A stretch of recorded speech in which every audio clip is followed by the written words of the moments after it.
Hi everyone, welcome back to the channel, or if you're new here, hello!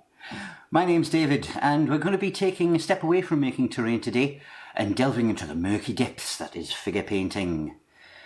Now, advance warning, if you are after advanced techniques like non-metallic metallics or hints on how to do your next Golden Demon entry, this is not the video for you.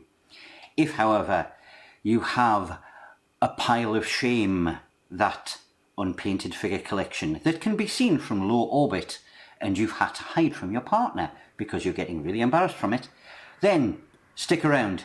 This may be of some help.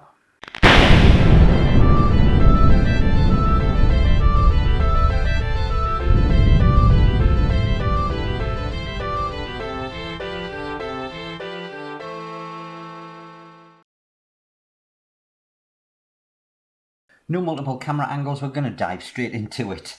And I'm going to time myself as well, just to show that you can actually rattle through some miniatures in quite a short space of time. This little fella is a Goblin Archer. I picked him up from the guys at Printable Dragon. I'll leave their details down in the description. I picked him up at a convention, Armageddon, which is, I guess, New Zealand's version of Comic-Con or something like that. And those guys were there, and I needed a Goblin Assassin for the game that night, and he looked so cute, I just had to give him a new home. So he has already been based and cleaned up and primed. That's the point at which I would consider painting miniatures to actually start. For a base coat, normally I would use either a black, or a grey, or a white. Oh, start the timer. Black if it's armoured, white if it's, you know, lots of flesh and clothes and things like that. And grey if I'm not sure what it's going to be, quite possibly monsters or something like that.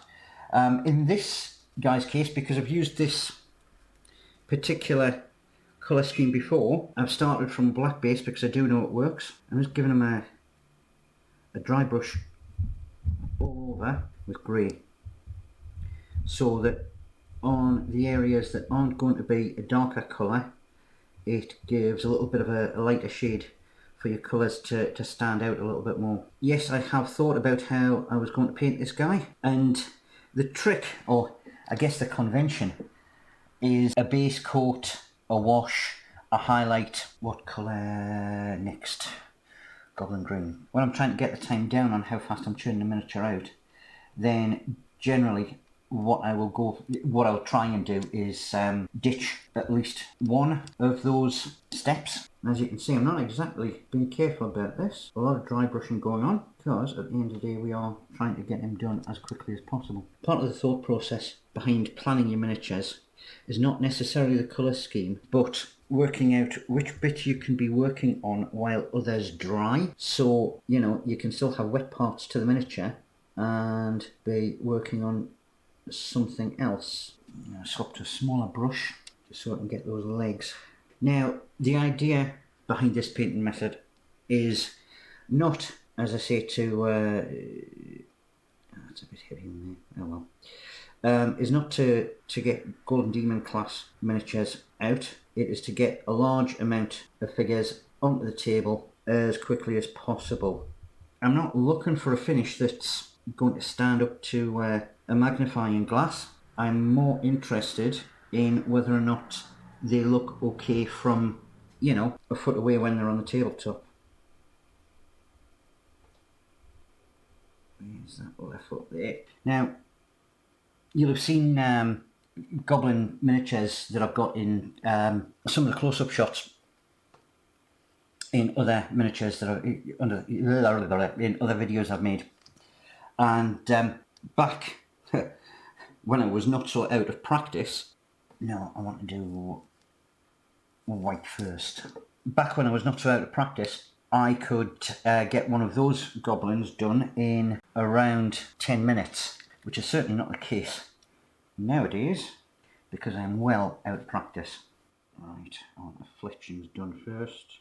But yeah, if I could do a gobbo in 10 minutes back then, then hopefully I should be able to make a reasonable job of getting this done in a reasonable amount of time, or at least that's the plan. I'm already past the 10-minute mark. But you can see it's starting to take shape. Now I want the arrow shafts. I wouldn't necessarily always bother with the underside, because, or at least pay as much attention to it, because at the end of the day, you know, from a top-on view, you're not going to see it. But I guess you always know that it's there, so not the worst idea to at least make a complete job of it. And I don't mind the dark showing through a little bit, certainly on a monster one. It just adds to that sort of evil aura. Okay, I want the belt done next. I'll go for...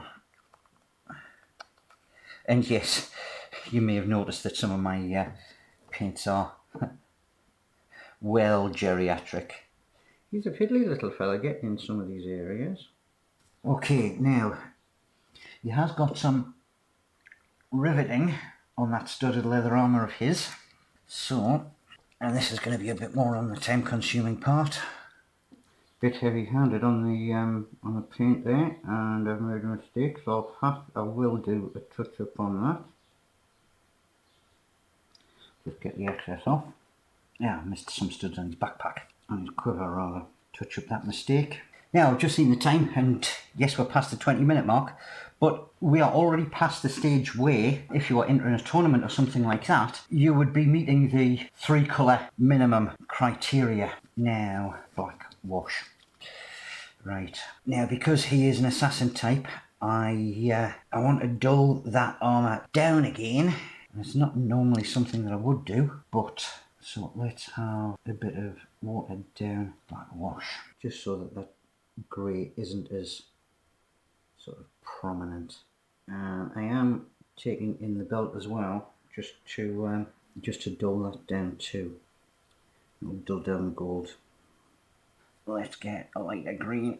Make sure I don't smudge the ink, and we'll just overbrush a bit of highlighting on some of that skin.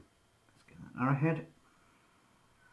Now he looks like he can kill somebody. Now the black ink's not quite dry, so normally around about this time I would probably stop and have a cuppa, because I have been going for a half hour. But he's not doing too badly. What do I want next? I want you. Right. I've got a big toothy grin here, so let's see if we can get those teeth a little bit. That's better. Right. Some beady little red goblin eyes. Normally I wouldn't do eyeballs. Right. Too easy for things to go wrong with them. Right there. But seeing as how this one is a character, because the party did not manage to catch him, he got away, he shall be back. So I'll take a little bit more care with him than I would a normal rank or file. Now, yeah, that ink still hasn't dried off yet. So we'll get on with some other markings. According to the story, these guys are members of the White Claw tribe. So he needs white claws. See if I can get that one a bit more prominent. That's better. Yes. Touch up that little mistake there. Right. Right. Okay. Not black. Purple. Because he is an assassin. Obviously his arrows have been poisoned. So let's just get a wee bit of that showing on the end, because he's naughty. Right, I am going to stop the clock because I'm going to have a cuppa, and for the last bits I do need that black wash at the bottom to have dried a little bit better than it has, but we're not doing too badly. Right. That's all I wanted. Now he's got ropes holding his quiver on, so let's get those painted. Some very fiddly little crevices in here. Gotcha.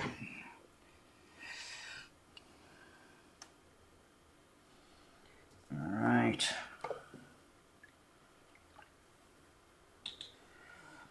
Well, that dries off. Oh, let's give him some more paint. Why not?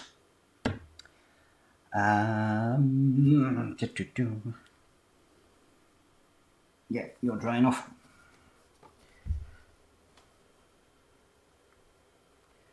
And since I'm here, I'll just give a little bit of shadow at the back of that boat. Right. Last colour.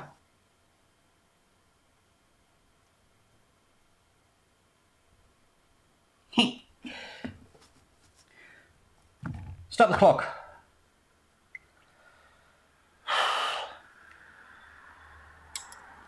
I'm going to call that done. I'll get a little bit of flocking and take a photo.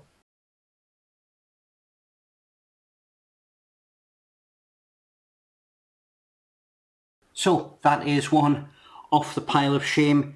Many more to go. On the plus side, I did manage to bring that in under an hour. So if I was batch painting or doing rank and file with not quite as much additional detail on this, that would obviously speed things up. And yes, the photo does show what a rubbishy paint job it was. But at the end of the day, from this distance, can you tell? Because, you know, when they're all spread out on a War Games table, that's the kind of distance you view them from. Thank you for watching. Thank you for joining me. If you have enjoyed seeing me do miniature painting as opposed to terrain, please leave a note down in the comment section. I'm more than happy to do more of this kind of stuff. And of course, please hit the like and subscribe and get notifications and all that good stuff. Until next time, take care of yourself, get some painting done, and I'll see you in a bit.